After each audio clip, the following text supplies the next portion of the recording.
ان الحمد للہ والصلاة والسلام علی نبی.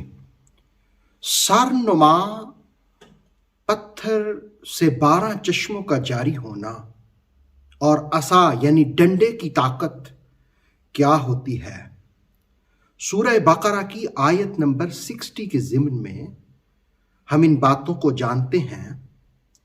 پہلے آیت کا ترجمہ ملاحظہ کیجئے. وَإِذِ اسْتَسْقَىٰ مُوسَىٰ لِقَوْمِهِ، اور یاد کرو جب موسیٰ علیہ السلام نے اپنی قوم کے لیے پانی طلب کیا. فَقُلْنَا، ہم نے کہا، اِضْرِبْ، ماریے، بِعَصَاكَ، اپنا عصا، اپنا ڈنڈا، الحجر، پتھر پر. ہم نے کہا اپنے ڈنڈے کو پتھر پر ماریے. فَانْفَجَرَتْ مِنْهُ اثْنَتَا عَشْرَةَ عَيْنًا، پھوٹ پڑے اس سے 12 چشمے. قَدْ عَلِمَ كُلُّ أُنَاسٍ مَشْرَبَهُمْ، ہر گروہ نے اپنے پینے کی جگہ کو پہچان لیا، جان لیا. کلو، کھاؤ، واشربوا من رزق اللہ، اور پیو اللہ کے رزق سے. وَلَا تَعْثَوْا، نہ ہو جاؤ، فِي الْأَرْضِ مُفْسِدِينَ، زمین میں فساد کرنے والے. اس آیہ مقدسہ میں پہلی بات تو یہ ہم جانیں گے کہ قوم کو جس وقت پیاس لگی اور پانی کی ضرورت محسوس ہوئی، مشکل ہوئی، تو اپنی حاجت کے لیے، اپنی ضرورت کے لیے نبی کی بارگاہ میں آئے. اس کا مطلب یہ ہے کہ مشکل حالات کے وقت اللہ کے برگزیدہ بندوں کی بارگاہ میں جانا. اور پھر اللہ کے برگزیدہ بندوں کا کام کیا ہے؟ وہ اللہ رب العالمین سے طلب کرتے ہیں، وہ اس سے مانگتے ہیں.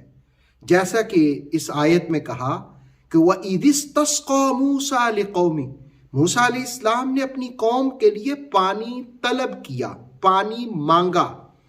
آپ کا پانی طلب کرنا قوم پر شفقت تھی، قوم پر رحمت تھی، قوم پر کرم تھا. جس وقت آپ نے پانی طلب کیا، فَانْفَجَرَتْ مِنْهُ اثْنَتَا عَشْرَةَ عَيْنًا، تو پھوٹ پڑے 12 چشمے. چشمے کے لیے یہاں عینا کا کلمہ استعمال ہوا. علامہ ماوردی کے حوالے سے تفسیر تبصرہ میں ہے کہ پانی کے چشموں کو آنکھوں سے یہ مشابہت ہے کہ آنکھوں سے بھی آنسو جاری ہوتے ہیں اور چشمے سے بھی، زمین سے پانی پھوٹتا ہے. اصل میں آنکھ کو بھی عین کہتے ہیں اور چشمے کو بھی عین کہتے ہیں، چونکہ آنکھ سے بھی پانی پھوٹتا ہے آنسوؤں کی صورت میں، اور زمین سے بھی پانی پھوٹتا ہے. اب کتنے چشمے نکلے؟ 12. اب 12 چشموں کا نکلنا دراصل یہ حسن انتظام کی دلیل ہے، اس لیے کہ اولاد یعقوب یہ 12 گروہوں پر مشتمل تھے اور ہر گروہ کے لیے ایک ایک چشمہ. اس کا مطلب یہ ہے کہ معاشی مسائل میں دولت کی پیدائش ہی سب کچھ اہمیت نہیں رکھتی، بلکہ اصل اہمیت یہ ہے کہ اس کی مساوی تقسیم کی جائے. اب 12 چشموں کا جاری ہونا، ہر قبیلے کے لیے مساوی ایک ایک چشمہ.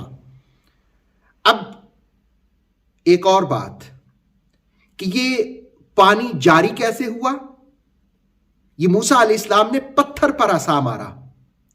یہ پتھر کون سا تھا؟ اس کے بارے میں مفسرین کی ایک رائے تو یہ ہے کہ وہی پتھر جس پر ایک موقع پر موسیٰ علیہ السلام نے کپڑے رکھے تھے اور یہ پتھر کپڑے لے کر بھاگ گیا. اور ایک تفسیری رائے یہ بھی ہے کہ یہ عام پہاڑی کا پتھر تھا جس کا جھکاؤ بیابان کی طرف تھا، اس پر آپ نے عصا مارا.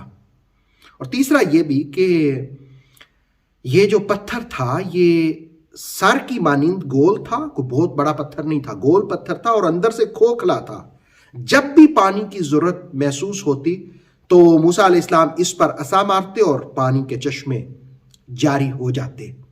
اب یہ دیکھیں، وہ عصا جو موسیٰ علیہ السلام کے پاس تھا، یہ اس کی طاقت تھی، یہ اس کی قوت تھی اللہ کے اذن سے کیونکہ وہ عصائے موسوی تھا، موسیٰ کے ہاتھ میں تھا، تو ہاتھ موسیٰ کا ہو اور پھر عصا بھی موسیٰ کا ہو۔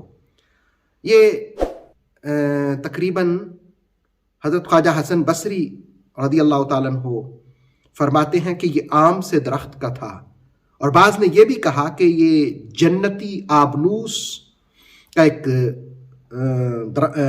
عصا تھا، ڈنڈا تھا، جس کی لمبائی اتنی ہی تھی جتنی موسیٰ علیہ السلام کا قد تھا، یعنی 10 ہاتھ۔ اور ایک اس کے بارے میں یہ بھی کہا گیا کہ یہ شعیب علیہ السلام نے حضرت موسیٰ علیہ السلام کو عطا کیا تھا، اور یہ بھی کہا جاتا ہے کہ اس پر اوپر 2 شاخیں تھیں اور اندھیرے کے وقت یہ دونوں روشن ہو جاتی تھیں۔ بلکہ قرآن حکیم نے اس عصا کی خصوصیت، اس ڈنڈے کی یہ بھی بیان کی کہ اس پر آپ ٹیک بھی لگاتے تھے، اور یہ بھی قرآن نے بیان کیا کہ عصائے موسوی ہی ایک مرتبہ بڑا اژدہا بن کر کے باقی سانپوں کو نکل گیا۔ تو قرآن حکیم نے یہاں پر موسیٰ علیہ السلام اور ان کی قوم کا ذکر کیا، ان کے عصا کا ذکر کیا۔